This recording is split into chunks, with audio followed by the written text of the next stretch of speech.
What's up, family? Gerald the Bossman here. You're tuned into the Bossman Show on AM 1010, AM 1430, 1055 The King. Let the King out at 105theking.com and the Bossman Show at bossmanshow.com. Hit me up on Instagram, The Bossman Show, Twitter at Bossman Show, and Facebook, Bossman Show. It's the Bossman on your radio. Listen to the Bossman Show with your host, JR, Saturdays at 9 a.m. right here on AM 1010, The King. BS3 Network, changing the way you watch TV. Yes, BS3 Network, changing the way you watch TV, covering content and hot topics from A to Z, sports, music, society and culture, movie reviews, you name it, we have it. Check it out on bs3network.com or check us out on Roku, BS3 TV on Roku, as well as check out your favorite podcast on all podcast platforms or Spreaker.com/BS3 Network. You are now tuned to BS3 Network.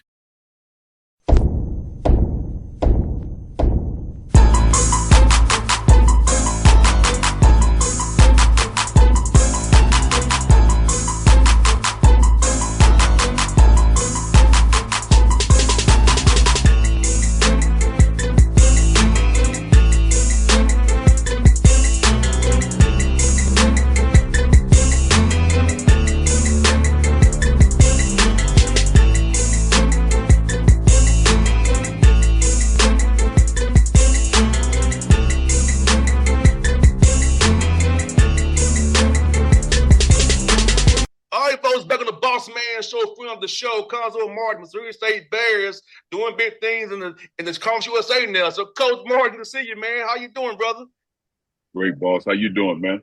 Hey, I can't complain, man. It's all good, man. Basketball season's here. Almost an All-Star break. I'm looking forward to it, man.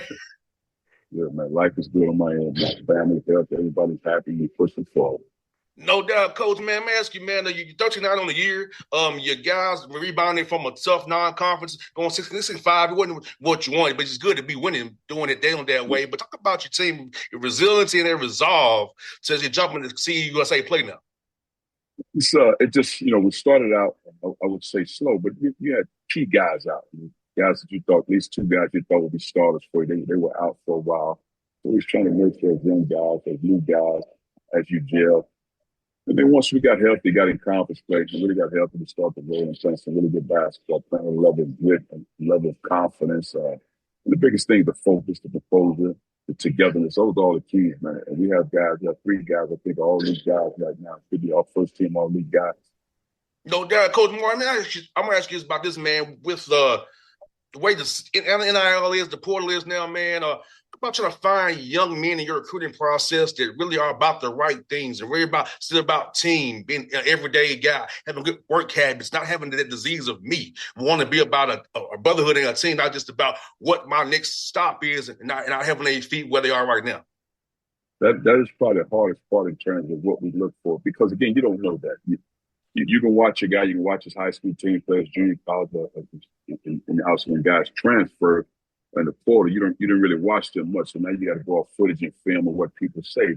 That's the biggest thing for me, to find the level of character and composure, a guy that want to be committed to a team, but also have the competitive spirit. I mean, and even though this is somewhat at a mid-major level, you talk Conference USA, I want guys to have a desire to be a pro.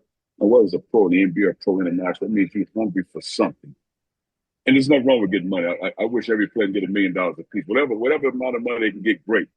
But I think there has to be more to it than just the money. There's an education that's still involved with this thing. I think we've lost sight in terms of the NCAA of what the importance of it is to get an education, man, to get a degree, to work toward getting your master's. Those things are very important. And I've always said, even when the guys that go in and come back to college and say, I want to try it over again, or whether G League, whatever it is, man, great. You're more than welcome to come back to college. But you're coming back as a student, not an athlete. So now when you come back as a student, we'll pay for your degree. We'll pay for any health issues you have. Anything you need, we'll take care of all that. We'll have you work in the business office, have to understand this world, the financial office, everything, so you can develop that skill, man. Because if you just come back to play basketball, man, no, that's not a good reason. You need to come back and get this education. No doubt, Coach Martin. You see, like right now, my career didn't go the way it wanted to go. I told you offline, but I have this MBA. So in this MBA, it showed me how to do this radio thing all these years. Because I might not have had the communication piece, but I know how to run a business. I know how to market. I know how to sell. I know how to do financials and projections. So the things I didn't get, I learned communications on the fly. But business I learned from my MBA I have. And I think the biggest thing I've said to my wife, and I really talked to my wife is in the corporate world for years, and she's been retired for about 20 years now, 20 plus. But we always talked about the business piece, of the real education for student athletes. And that's the stuff that we don't get all the time. How do you manage it? How to run a business? What's real estate? What are taxes? All these things, man, because it's amazing how you go to class for 4+ years and get a degree, and a lot of stuff you don't know. It's like, man, hold up. Did I miss this? No, I wasn't necessarily taught in that way. And all of a sudden, you get that real words. It's gritty, it's grimy, and you got to learn it. You got to learn on the fly. And the biggest thing with that, who do you trust? Who's really telling you the truth? And that's the hardest part when you become an adult.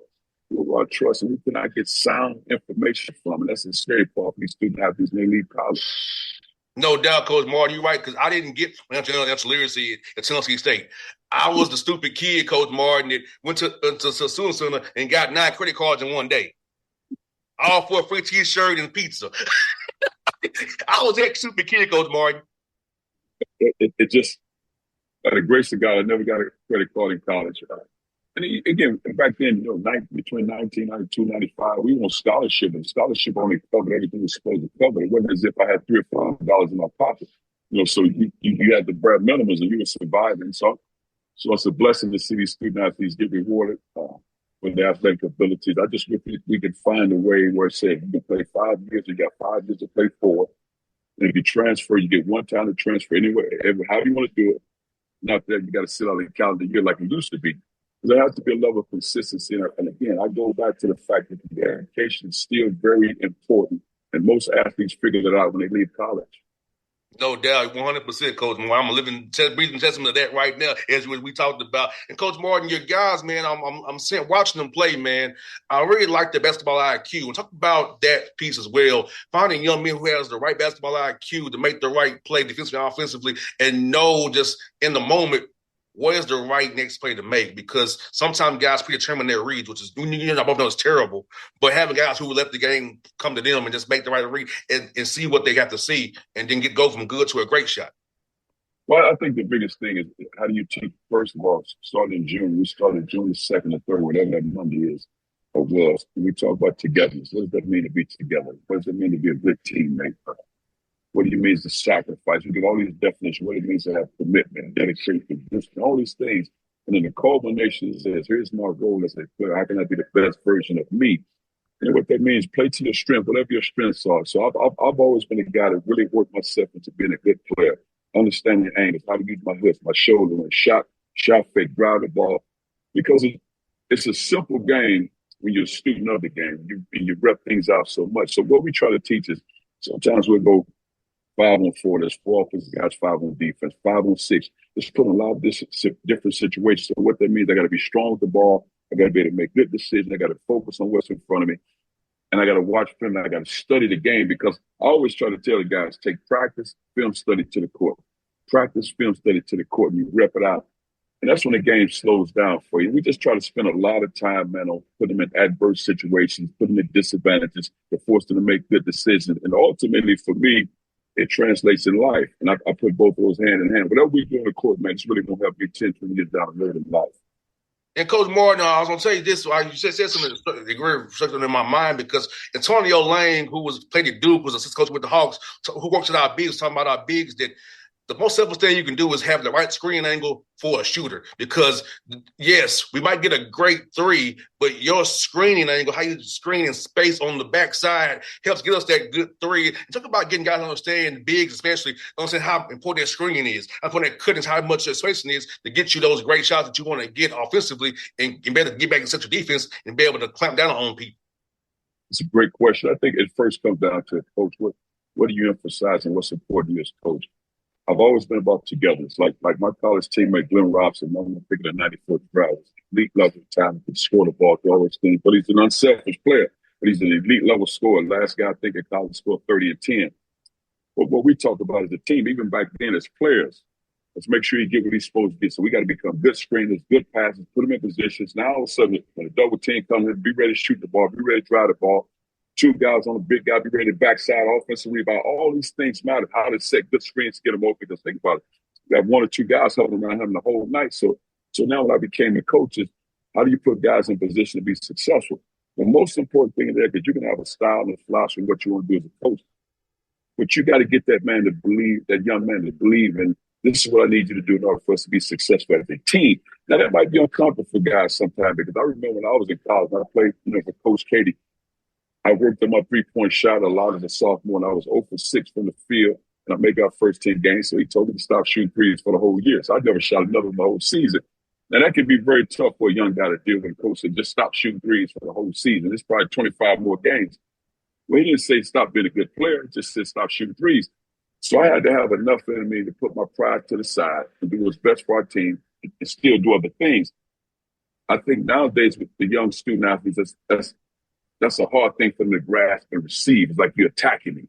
And they fold in that situation. We couldn't afford to fold back then. That was a part of coaching. And it wasn't no big deal. That was a tough thing to do when you said in front of your team, and coach said, and you stop shooting threes and don't shoot another in the whole season. But you got decisions to make at that point. You want to play, just keep doing what you're supposed to do. And I think, again, I tell our guys all the time, you got to be able to embrace uncomfortable conversations, man. That's how you grow. Because, man, if the first time you start dealing with tough, uncomfortable conversation when you become a man, you're going to have a rough, bumpy road. Man, you said a word there, Coach. And I think for me, having my father who was a coach and a Black Panther who's been through some stuff, like, wow. he put it in me. Because my dad. So, boss, I don't mean to cut you off. You said a Black Panther. Yeah, he a Black Panther and he coached basketball, wow. Yeah. That's a blessing, man. Now, I know you're doing interviewing, but how was that experience growing up? Man, Coach Martin, going to Black Panther meetings, been around civil rights leaders who was actually in the struggle, hearing those firsthand accounts, getting that wisdom, getting them to pour into me, and someone who's still living to this day, who's still pouring into me, man, and like understanding what they went through and how they sacrificed a lot to be where we are today. And what my dad said to me is like, son, some of the stuff you're seeing now is what happened when I was your age. So knowing that my dad can tell me this stuff, my mom can tell me this stuff. And like my mom told me a story about when King got killed, she had to have a note to be outside. There was a prom night. So, yeah. So my mom, my dad tell me all these stuff, man. And so for me, I'm so much more grounded and disciplined in so much what I do. So I heard about what adversity is. So when I kept trouble with sponsorships, booking guests, or who haven't dealt with leagues in different schools or whatever, it's minuscule to what my mom and dad dealt with. So that's my perspective on stuff. So if they had to deal with getting beat, where the Hawks play at, my mom and dad couldn't cross that barrier because that was the white side of the tracks. So when I go to work, I know that my dad couldn't cross these tracks where I go to work at. I know that. So, Bob, now a question again. So in that, and I watch you, very successful, it seems like you're along with all walks of life. So how did you get that information they gave you, but also have love for all people? Man, because I realized, Coach Martin, that everybody ain't like that, man. Everybody don't like that. Everybody don't have that way of thinking, that way of that hatred, that hardened them. And I learned this, Coach, that stuff is taught. And you ain't born with it, you taught that. Because when I see young kids, whether it be Asian, white, or whatever, Latino, Latina, they just want to see me because it's Atlanta Hawks. It ain't because of a color. So that's what taught me in my 20s that this stuff is taught. It's not already in you. And just I teach people who they are, man. Because I live by the golden rule. I live by that. So my mom and dad put in me, and my dad just told me to be a beacon of hope for people, be a light. Because people in my hood see me like, oh, he's successful, but I still go back over there. Because my dad live in the hood still. And they see that I still care about them. I ain't turn my back on them. I like that. So, yeah, man. So, yeah, that's what helps me, Coach. So when you talk about discipline student athletes, I know from – because I'm my grandmother's first grandchild to go to college and have a master's degree. I thank you for that history lesson. Yeah, man. So yeah, Coach Martin, like I'm a big reader too, Coach. We got to read. We got to have guys read their history. Like there's a book I have right now. I have to go read this to school kids here at 2:00. It's the 7 Days of Cuonzo kids book. Teach these kids about Cuonzo. I like that. And those qualities and what they are about, because they're not getting taught history anymore. Because back in Atlanta, Coach, we had Saturday school and we had Black Panther school. I went to both. So that's how I got my history of different stuff. Africana studies. Dr. Greg Carr, I don't know if you watch those videos, him and Karen Hunter. Yes. Dr. Carr is somebody I know personally. Tennessee State grad. Always been in my life. You know, his brother, Jeff Carr, always been in my life. Randy Fuller, his played for the Steelers, his brother-in-law, always been in my life. Helping me. Bless man. You know, so like Coach Moore, another book that I have here, Brainwashed, Challenging the Myth of Black Inferiority. I'm going to show to these kids today as well when I go see them at 2:00 before the Hawks play tonight. So this is what I do. And I'm not on the air having interviews with guys like yourself. Well, I'm in the community helping our kids and doing what my dad and my mom did for them. Your mom and dad was on the front lines of this thing. Yes. So I get it naturally, Coach Martin. So I do it with a smile on my face, and I do it in a way just people understand that I'm here to educate, not to hurt or insinuate. And I'm not here to tear anybody down. I'm here to tell you the facts. And you take them how you take them. And when we hear these facts, we hear what this is about, then we can have a real talk together and come to understand. Like that, boss. You said take it how you take it. Yes, sir, Coach Martin. So yeah, man, like when you come to Atlanta, man, I had you meet my father and mother. You would enjoy that. I would love to. I'm going to give you a heads up, and I would love to do.